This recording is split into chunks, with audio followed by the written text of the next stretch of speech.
I arrived in Lebanon 3 days before the 1974 Civil War. I was sent there by my mother to my father, who unfortunately were divorced at that time, and we went to the second city, which is Tripoli, is where my family is from. And we had to fend for ourselves, basically.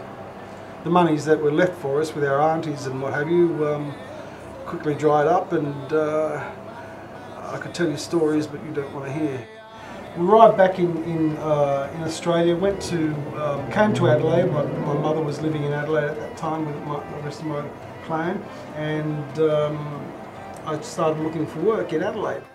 My name is Jamil El-Mouay, Australian-born Lebanese.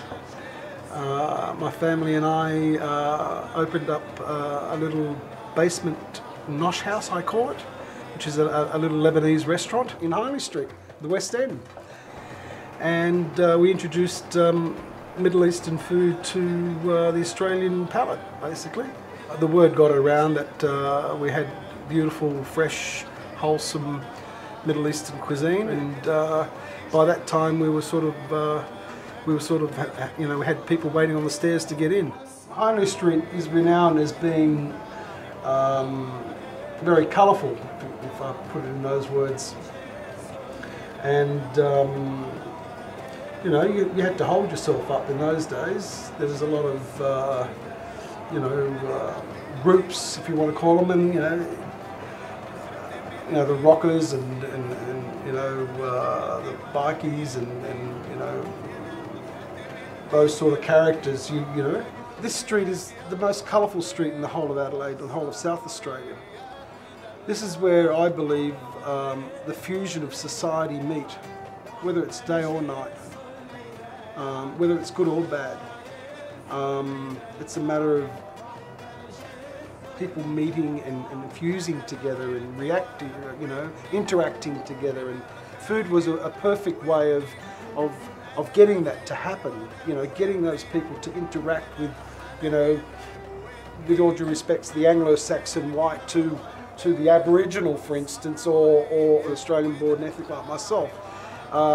It took time, but food can do that, and hospitality can do that, and respect. And well, we were young and we were hot-blooded and we were Arab, and I had this attitude that if I could survive a Middle Eastern crisis, I could survive Hindley Street.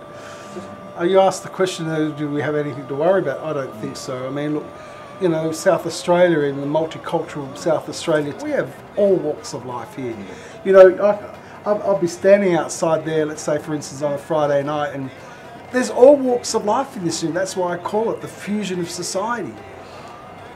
The youth have seen, these migrants who are coming to this country are starting to realise that, they're actually quite lucky to be here.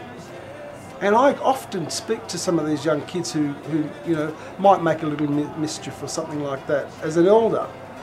And I say, what are you doing? I said, think back how you were treated in your country, for instance, while your parents came here.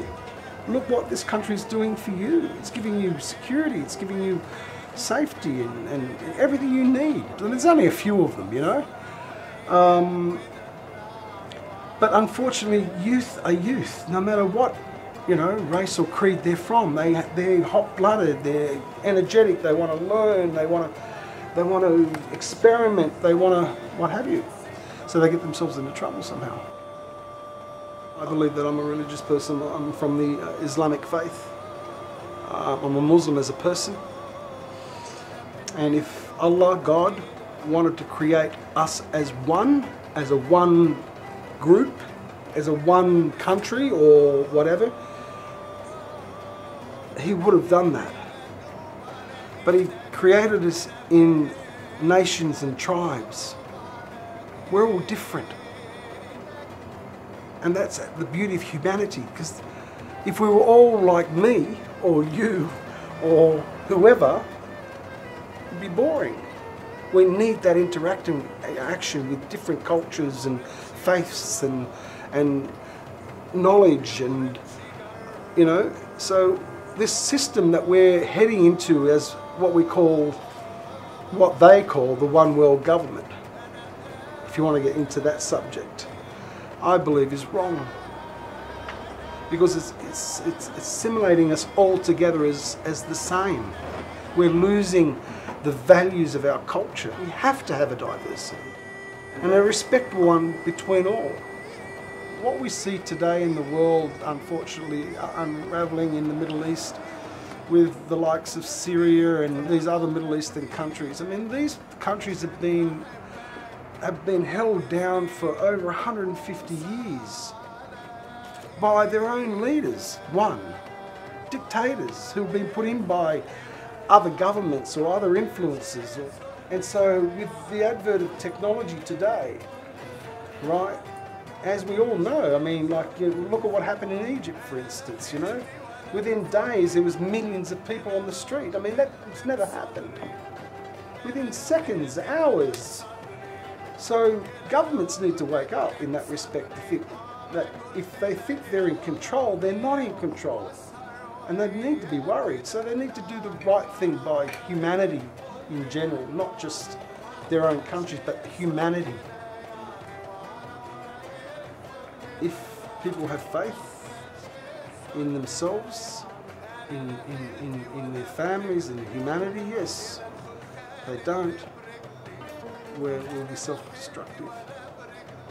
In Islam it says that mankind is the vicegerent on earth. He's in charge of earth. We are in charge of earth. Greenies, we're greenies. It says, use what you need today and leave for tomorrow. What does that mean? I mean, if I don't need this cup of coffee, don't make it, don't drink it. Don't waste it. Use what you need today and leave for tomorrow is very, very important. We're leaving for our future generations. We have to.